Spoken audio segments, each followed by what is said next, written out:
What up? It's Micah Peters, registered comic book adaptation opinion haver and staff writer at The Ringer. HBO's Watchmen is out this week, and there is a lot of stuff from the comic book in there, so we're gonna go through some things that you might have missed and that were impossible to miss in the pilot episode of Watchmen.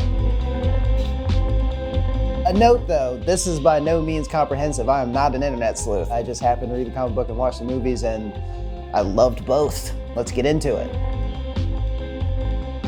So the first one's kind of obvious. It literally rains down from the sky. The Squiz. So in Alan Moore's Watchmen, which ran 12 issues from 1986 to 1987, and a recurrent theme in Watchmen is the greater good. The things that people are willing to do in service of it, how much is it worth, can you hold it in your hand, so on and so forth. But a group of Earth's mightiest heroes get together and create a common enemy for the people of the world to unite against. In this terms, it is a giant squid monster that appears in New York City and kills millions of people. In the movie, directed by Zack Snyder, they turned it into just kind of a massive genocide event that they pinned on Dr. Manhattan. That's sort of hinted at in the show, but really the squids falling down on the rain shield about 10 minutes in kind of indicate that David Lindelof is using the original comic book as the jumping off point for the show.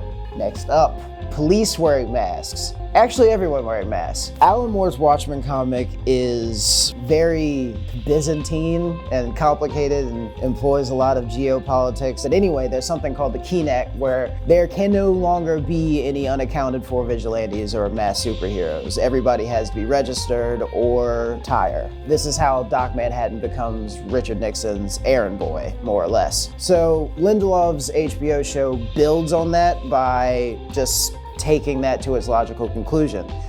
Rorschach has inspired a group of white terrorists called the 7th Cavalry. They all wear Rorschach masks. They organize something called the White Night, which is an orchestrated attack on all of the police officers. So now all the police have to wear masks. The beat cops wear, yellow surgical masks, and the plainclothes officers actually dress up like superheroes.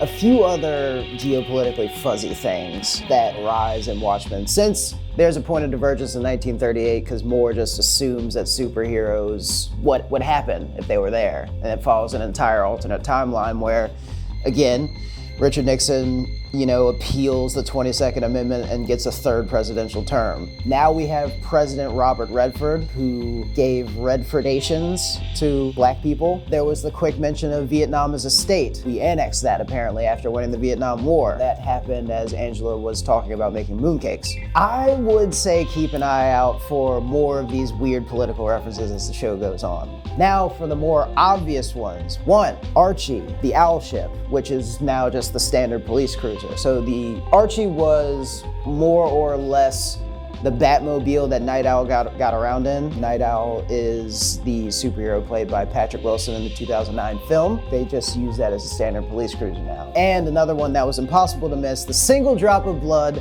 on the sheriff's badge, which is a callback to the single drop of blood on the smiley face pin that the comedian was wearing when he died at the beginning of the Watchmen film and at the beginning of the comic book. So those are some things that you might have missed and other things that were impossible to miss. I will be back doing this again next week.